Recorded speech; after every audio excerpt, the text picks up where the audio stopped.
తీయదనం తెలుగు జాతి గొప్పతనం తెలుసుకున్న వాళ్ళకి తెలుగే ఒక మూలధనం.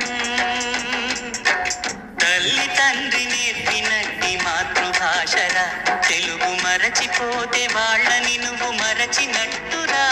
ఇది మరువబోకురా. తెలుగు భాష తీయదనం తెలుగు జాతి గొప్పతనం తెలుసుకున్న వాళ్ళకి తెలుగే ఒక మూలధనం. తల్లి తండ్రి నేర్పినట్టి మాతృభాషరా తెలుగు మరచిపోతే